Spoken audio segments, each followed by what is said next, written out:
Papa mama mbote na yo sike zwamio na kombo na Yesu. Ngai wabino mosala na Nzambe Frère Beater pusani liboso na bino pona enseigner lisusu na continuité ya enseignement na biso sur la doctrine chrétienne. Je pense na likolo utai koleka tolobelaki la doctrine de Dieu, mais ya mwete to continuer lelo osenga na to bondeli et puis to continuer tokangi misu éternel Dieu to merci na moment favorable pour yo saliso grâce totiki tango na maboko na yo tolingi tosenga molimo mosantu akamba biso na enseignement oyo apesa bwanya pe mayele na kombo na Yesu Christ pambola moko na moko akolanda yango sike joamie au nom de Jésus, amen. Lelo tozomona enseignement toujours la doctrine du Fils. C'est vrai, la doctrine du Fils, l'accomplissement des prophéties. Nous avons toujours que accomplissement il y a prophétie. Oyo ma prophète babanda ko sakola avant Jésus-Christ et aya. Et puis dans chaque de ces déclarations de Jésus, vous allez constater l'accomplissement d'une prophétie de l'Ancien Testament et le Nouveau Testament. De avant oye ya Jésus Christ, les ala qui déjà na accomplissement ba prophétie au ba prophète babanda ko sakola, les ala na Nouveau Testament et ala na Ancien Testament. Christ devait naître originaire d'Israël. Sokotangi yango na Nombre chapitre 24 verset 17 na kotanga yango na kombo na Yesu. Nombre chapitre 24 verset 17 natangi balobi boye.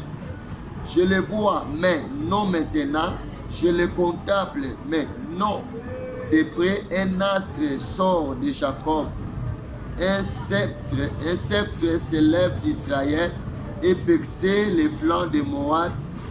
Il abat tous les enfants de Seth, il sera maître des dons. Awa siko eza prophétie ezalaki ya nani? Ezalaki ya Balaam. Awa Balaam azo prophétiser likolo ya Israël. Azoloba nazomona nzete moko ezobima mais ekozala lelo te. Pe na omona perse moko ekobima. Azo prophétiser pour na Jésus-Christ boye ya Yesu Masia. Yango lelo tokomona Jésus-Christ oyo azalaki comme missionnaire. Oyo Yesu atino Nzambe atindaki awa na mokili mpona kosikola biso. Importance de cette doctrine. Sikoyo ntina ya doctrine oyo ya fils eza nini? C'est par Jésus-Christ que Dieu s'est fait connaître. C'est à lui qu'il faut croire pour être sauvé. De nanzela ya Yesu Christ nde Nzambe atalisaki mpona koyeba ke Seigneur biso tobika na nzela ya Yesu. Bamba te tobika na nzela ya mutu mususu te, mais tobika na nzela ya Yesu.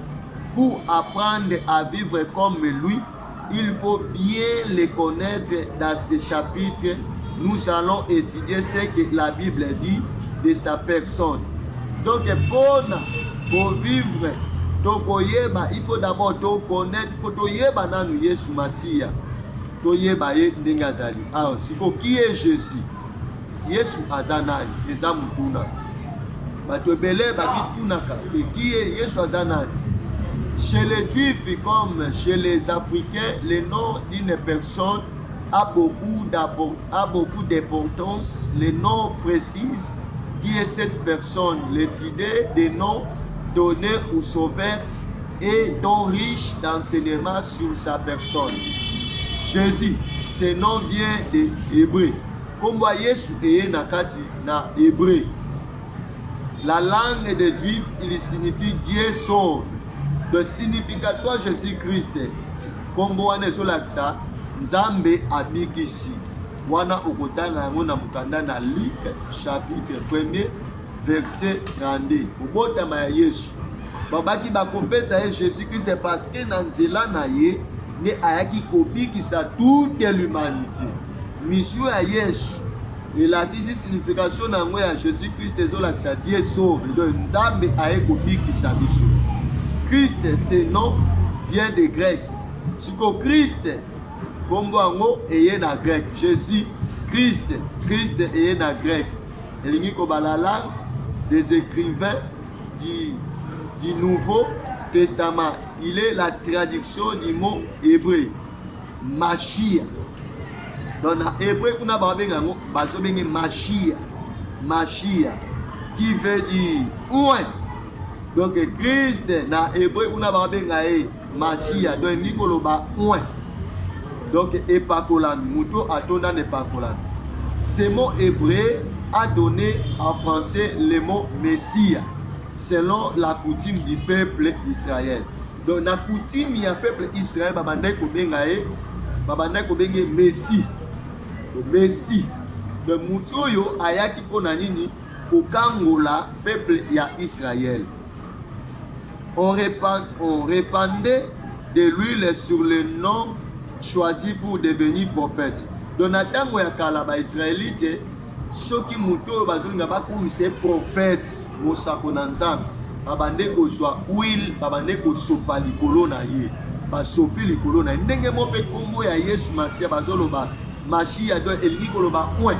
Siko Yesu Masia zaki déjà apakola maki déjà uta na kati déjà ava aya na mokilo déjà nzambe déjà pakola ki azaki oin kwa uta ki epai ya nzambe.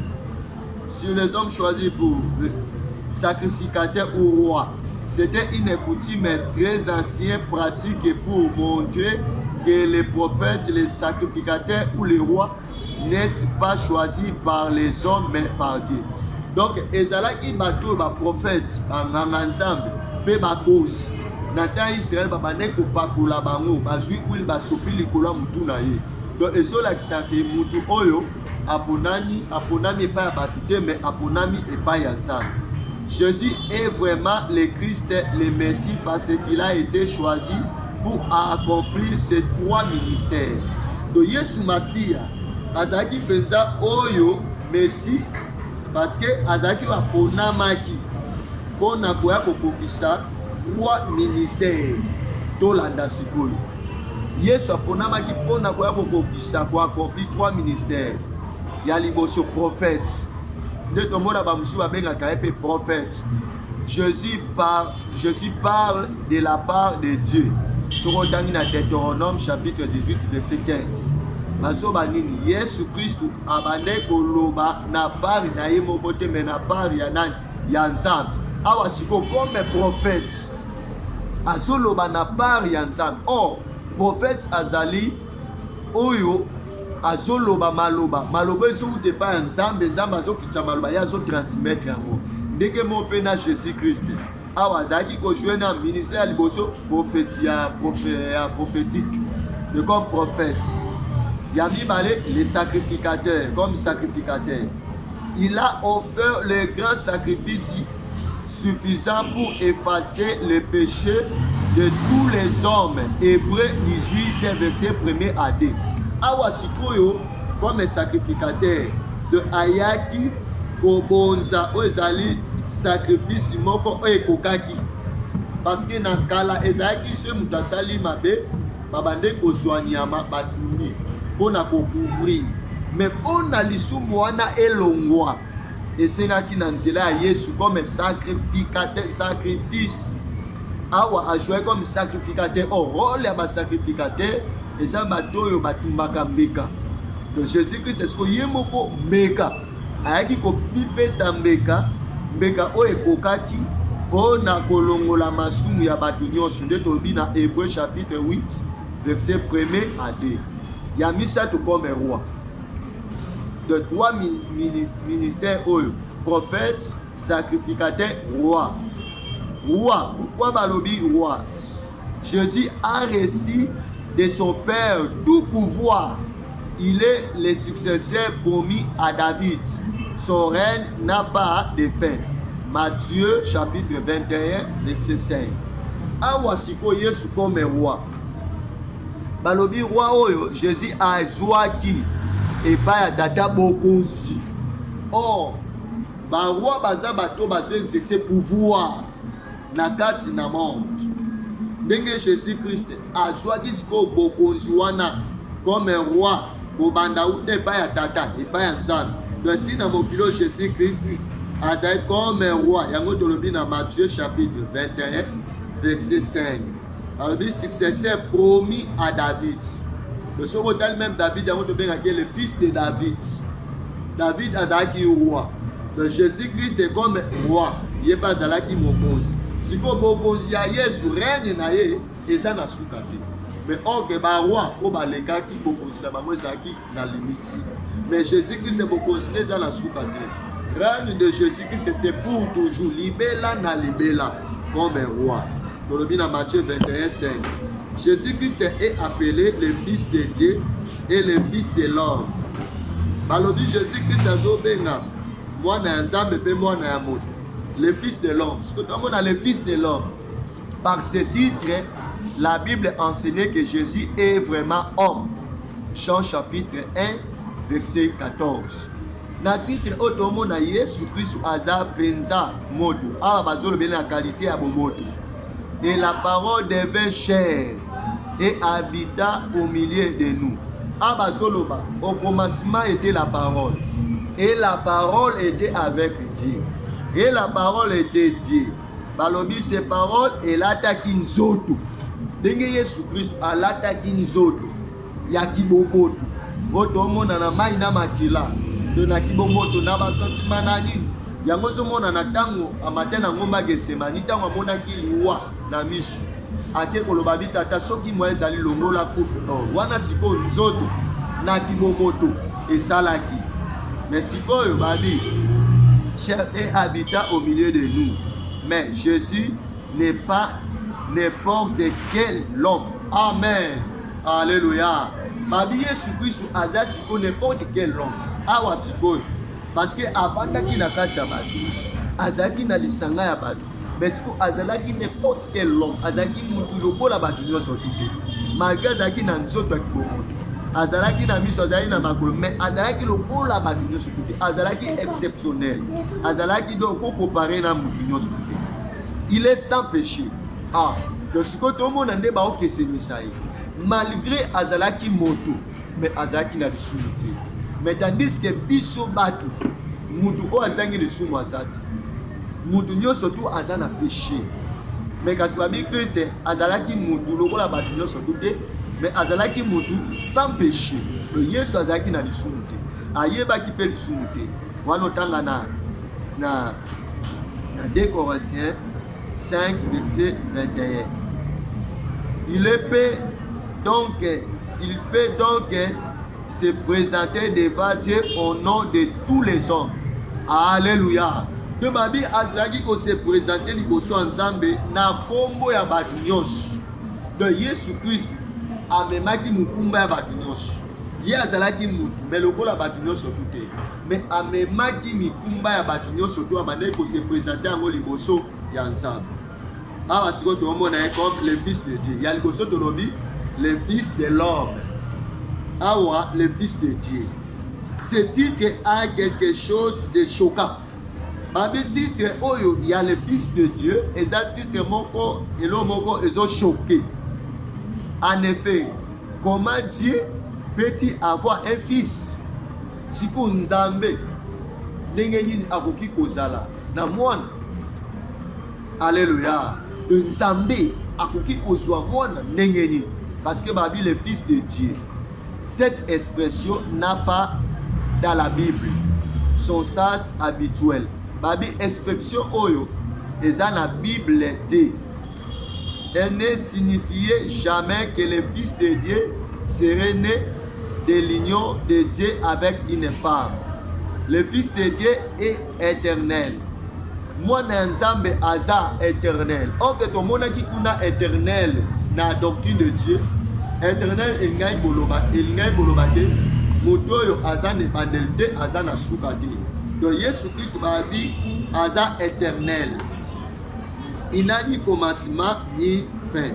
Donc aza ne bandelite aza pe na suka te. Il est Dieu, devenu fils de l'homme par sa naissance à Bethléem. Mais babi Jésus-Christ aza nzambe. Mais awa ba benga mwana ya nzambe parce que abotamaki na Bethléem. Parce que ayaki na mission pour que nzambe asikola Ainsi qu'on a battu, alinga kotinda mwana ne Jésus-Christ. Aya na forme ya mutu. Il dit lui-même avant que Abraham fît, moi je suis. Dans Jean chapitre 8 verset 58. Awa Yesu yemoko azoloba. Abi avant que Abraham abotama ye azalaki. Si vous comment toko benga fils de Dieu. Mais azanzambe, Dieu Jésus-Christ c'est azanzambe.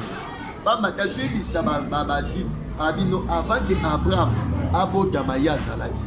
Mais si ko ye na Abraham si totali na kibomoto. Abraham ye asami botama na tango wana kuta Abraham azalaki lisusu. Mais Yesu azoloba nini? Que avant qu'Abraham abotama ye azalaki. Or, Zokande Mutwana ezane Nzambe. Yesu Christ aza Nzambe. Alléluia. Tu suis na chapitre na 12. L'œuvre de Jésus-Christ. Tout le monde a dit comme Misala ya Yesu Massia. Toute l'œuvre que Jésus a accomplie pour notre salut, c'est résumé par quelques mots bibliques. Cette expression ne sont presque jamais utilisées car le langage courant, il nous faut l'expliquer. La rédaction. Babi misala niyo surtout o Yesu asalaki. Babenge la rédaction. Rédaction. Elingi kolobanini. Ce mot vient du latin.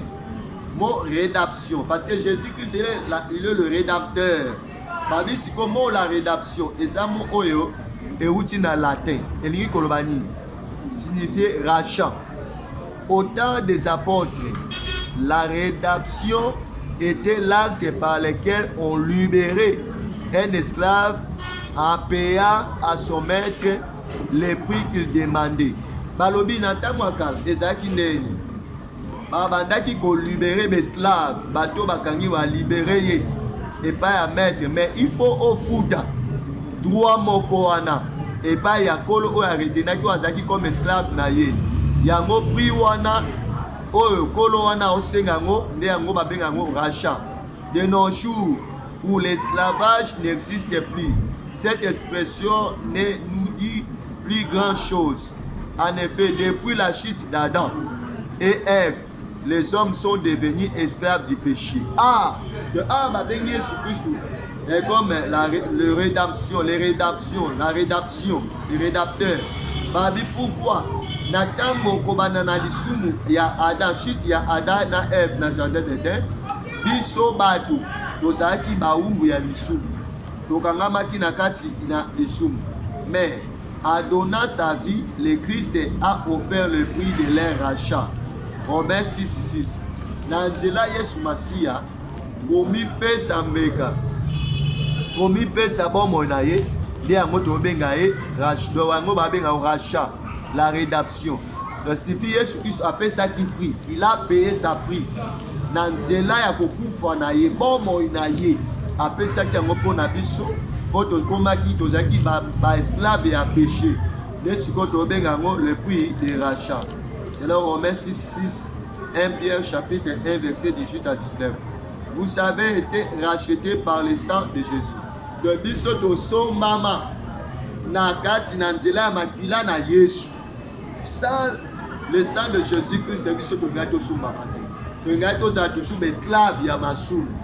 Alors si ko na nzela ya prix ya makila na Yesu, o Yesu afuta ki asopaki yango de biso to so mami na nzela ya makila na Yesu.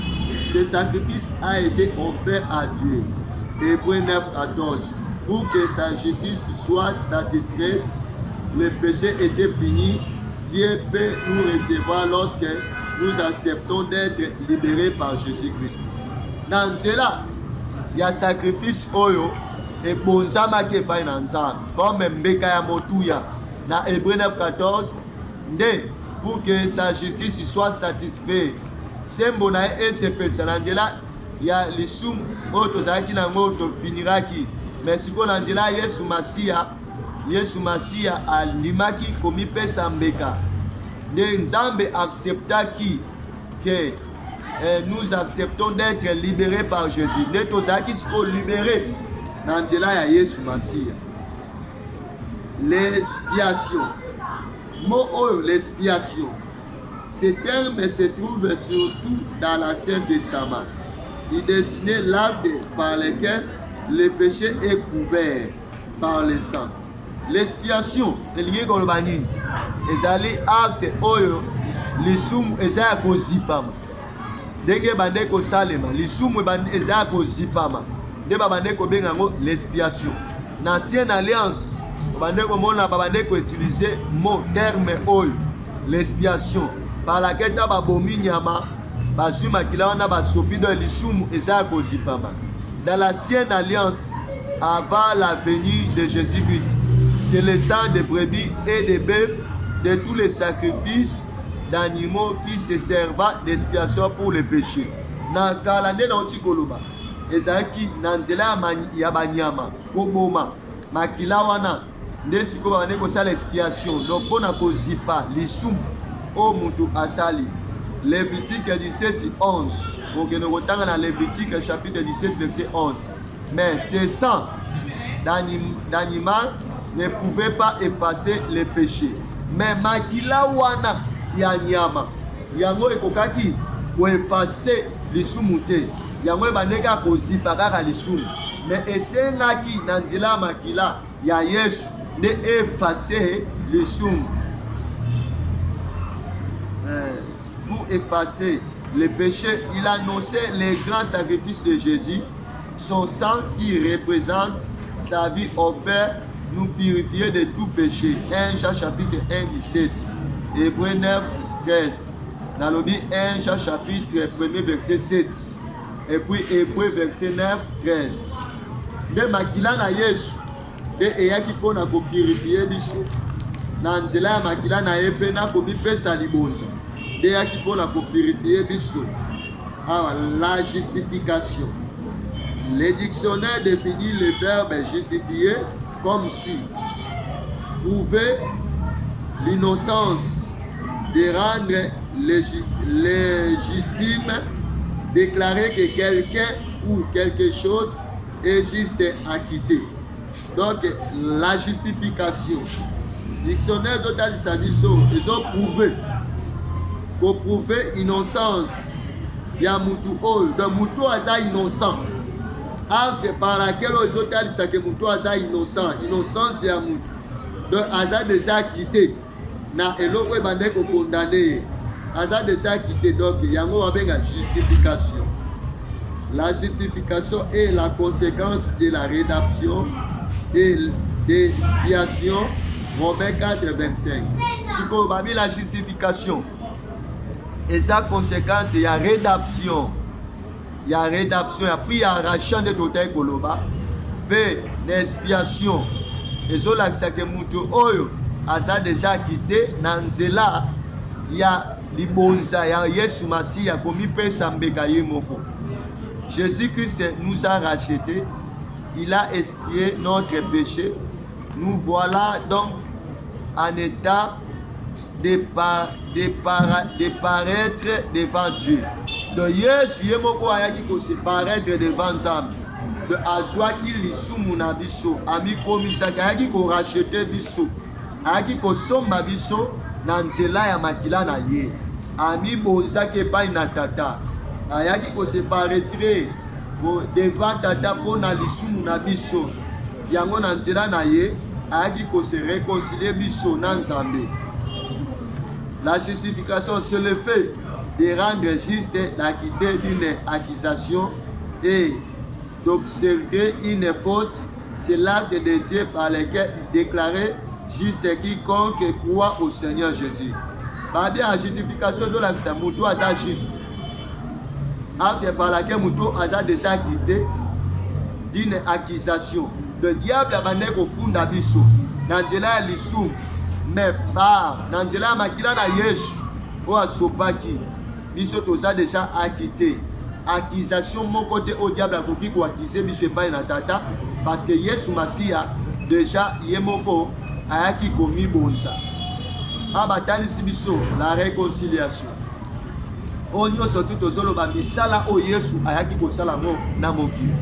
Toza kaka na doctrine ya Jésus-Christ ya fils. La réconciliation. 2 Corinthiens 5, 18. Ce terme est quelquefois utilisé dans le langage courant. Lorsque des hommes ou des pays se sont querelles et qu'ils règlent leurs disputes, on dit qu'ils se réconcilient. Dieu n'a jamais été notre ennemi, mais nous avons été l'ennemi de Dieu à cause de la désobéissance. Grâce à la justification, le lien pouvant être rétabli entre le Créateur et la créature. Babini, mo oyo réconciliation. Et ça, dans terme, dans le langage courant. Exemple, Batumi Balesio Bayo Kanate. Tous deux pays, oyo, et so yo Kanate. Mexico, et Koyokana, Bayokani, Batumi Balewana, Boko mi Bale Bayokani. Et Babengango, la réconciliation. Mexico, Nzambe, Azalaki ennemi na bisote. Mais biso nde tozalaki ennemi ya Nzambe à cause ya désobéissance. Na kozanga botos. Mais grâce à la justification, peuvent être rétablis entre les créateurs et les créateurs. Dans nzela ya Yesu, nde ayaki ko rétablir boyokani wana na Nzambe mokeli na biso babikelamu ya Nzambe. Le pardon, acte 13, verset 38. C'est là que par laquelle une faute est oubliée. L'œuvre de Jésus est parfaite.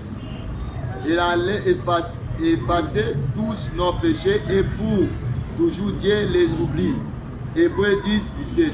De pardon, par laquelle Babosan, Nzambe, Nanjela et Yesu, Nanjela et Makila na Yesu, assis à limbisa masumu na biso, assis à pardonner péché na biso, et si à Bosana yango. Hébreux 10, 17. Sikoyo, Nanjela et Makila na Yesu Masia, Nebiso toshi bolimbis. Yesu Masia, aye komema musala na aye komema biso pardon et pas ya Nzambe et pas ya tata. Nous on comme sur la grâce, Ephésiens 2, 8. Ces mots reviennent souvent dans la Bible. Il peut avoir plusieurs sens différents. Lorsqu'elle s'est rapportée à l'œuvre de Christ, il signifiait récompense, non mérite. En effet, nous n'avons rien fait qui mérite le salut. Au contraire, nous nous sommes révoltés contre Dieu. C'était juste que nous soyons condamnés. Grâce. Pourquoi mot grâce ezali? Mon oyo Bible zoloba ezali faveur moko oyo to mérita ki na yango te. To longo ba ki na yango te pona ko benga malelo ba chrétien. Pona ko benga Nzambe, pona ko zwa bolimbisa masumu, pona ko yokana na Nzambe. Mais eza faveur moko na nzela ya Yesu. De biso to mérité na nzela ya kufa ya Yesu. De biso to zu récompense na yango. Les fautes na yango to mérité to zu lobiko. Na nzela ya Yesu Masia de biso to zu lobiko. Pe to longwe na kati ya condamnation. Oyo bane ko condamner biso na kati na péché. La sanctification. Sanctifier, c'est mettre à part pour Dieu. C'est consacrer des objets ou des personnes ou pour un usage ou un service particulier sur le plan biblique. Par le sanctification, de mettre à part. De Nanzela ya Yesu Christ nous a sanctifiés. Par le sang de Jésus-Christ, nous sommes sanctifiés. Nous avons à part de quelque chose que bateau bazali déjà condamné, bateau déjà bazaki déjà na kati ya liwa, bateau déjà bakatela bango etumbu. Mais par le sang de Jésus, nous sommes sanctifiés et Dieu nous met à part. Zamba biso à part. De tout ça, nous sommes un peuple mis à part. À cause de la sanctification, dans la makila na Yesu Masia, Dieu nous a sanctifiés. Tokomi bateau tobuli sami, pe toza juste toza pe capable ya kopusa na même liboso ya Nzambe, pe Nzambe azo ya babiso na lolenge tozali. 1 Corinthiens chapitre 1 verset 30. Par la sanctification, les chrétiens deviennent les citoyens du royaume. Alléluia. Babi nanzela la sanctification. Le lobiso tokomi ba citoyen ya royaume de Dieu. Yeba kende konange siki ozwami. Ozali citoyen ya royaume ya awate. Ozali citoyen ya royaume ya démon te. Ozali citoyen ya royaume ya diable te. Mais tu es citoyen ya royaume ya Nzambe.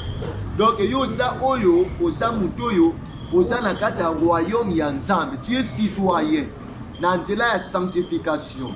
Les biso tokomi bato toza na royaume ya Nzambe. La sanctification est à la fois instantanée et progressive. Elle était un processus au moment où une personne naît de nouveau. Elle est sanctifiée. Hébreux 10:10. Donc na muto nyonso aza né de nouveau. Né de nouveau, cela veut dire muto azobota makati na nkolo. Muto azondima engagement kotambola na Nzambe. Donc azali mutu oyo azozwa sanctifié. Donc tango azokroire na kati ya parole ya Christ, azondimela Yesu Masia, déjà sanctifié. Hébreux 10 verset 10. Même si nous sommes sanctifiés par Christ lors de notre conversion, il nous reste néanmoins à continuer le processus de la sanctification permanente. 1 Corinthiens 1 verset 2, 6 à 11. Balobi même toza déjà sanctifié. Toza sanctifié na nzela ya Yesu Masia.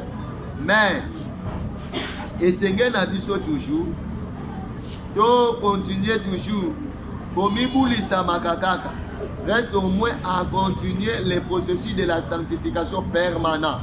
Donc continuer toujours processus ya ko se sanctifiaka.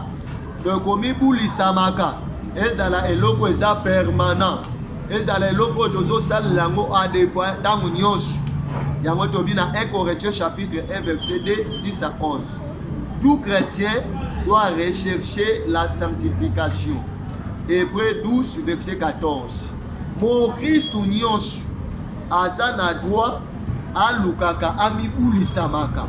Na tongo obimaki ozongi, il faut mibulisamaka. Momba nyonso vrai chrétien aza mutu esengeli amibulisamaka, aluka toujours ko se sanctifiaka.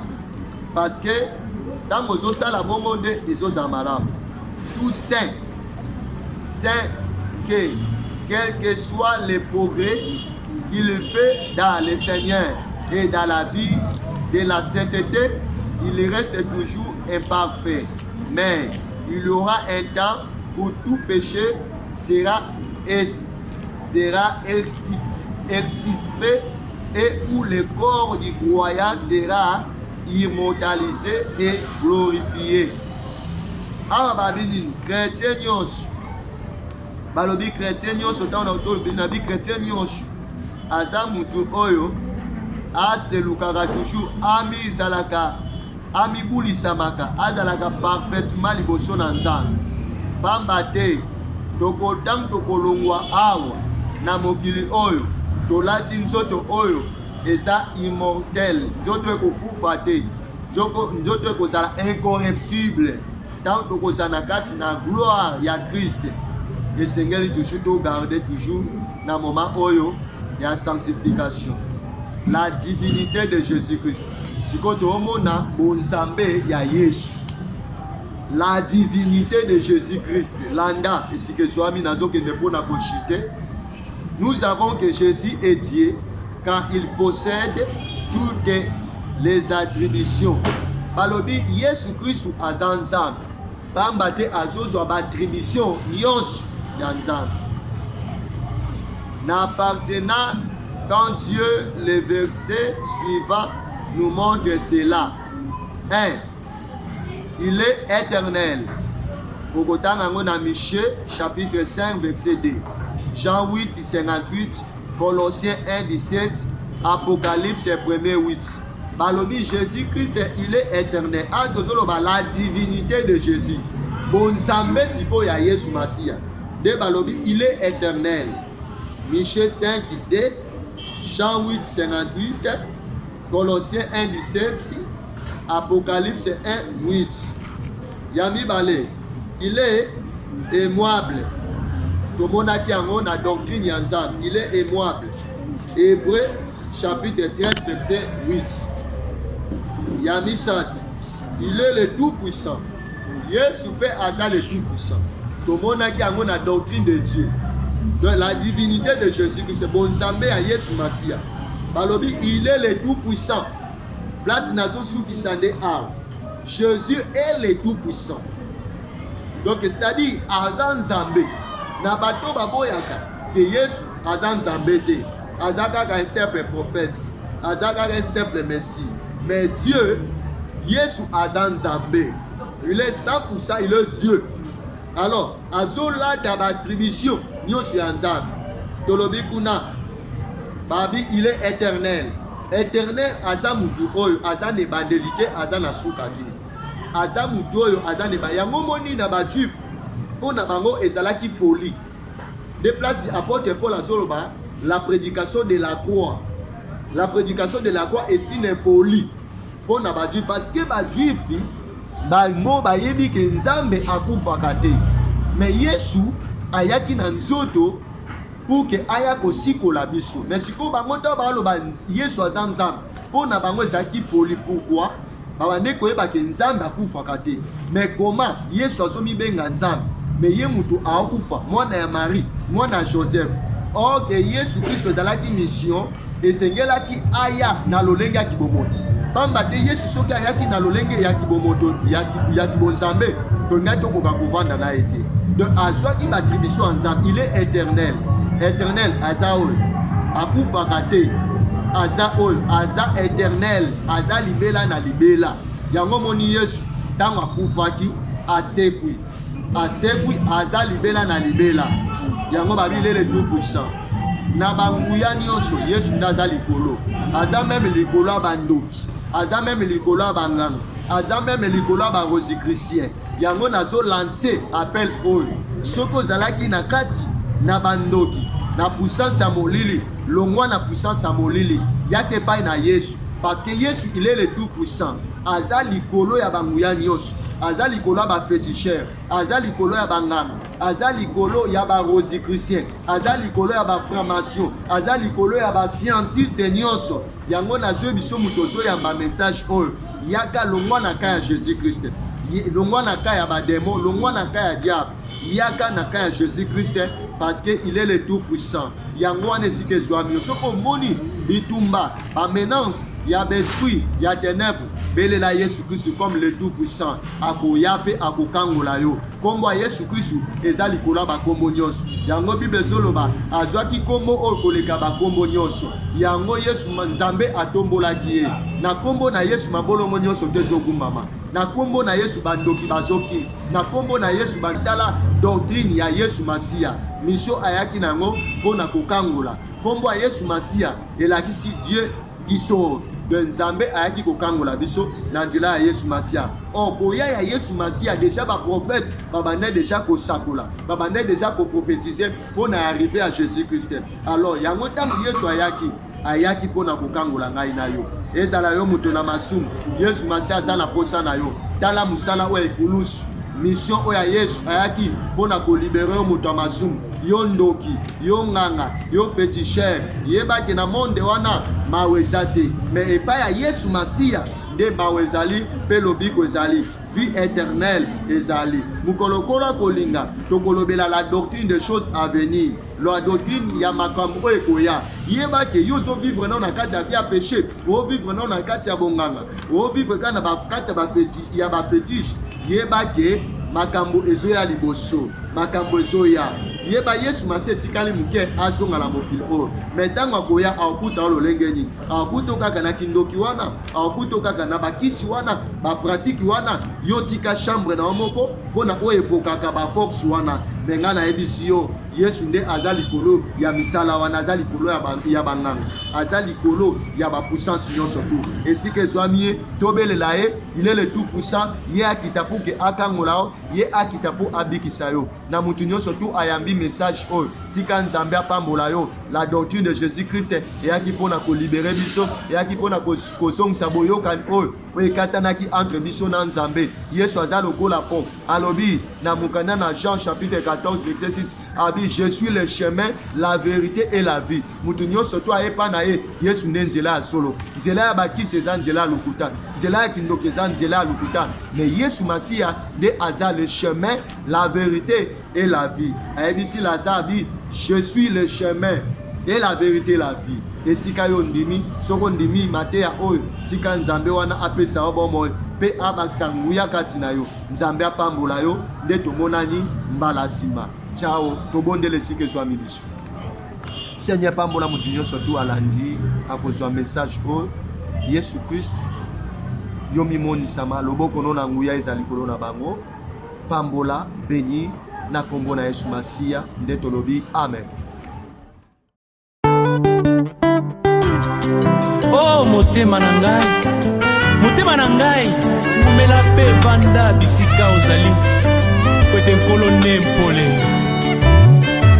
yo nempole na ngai oyo nacelaka motema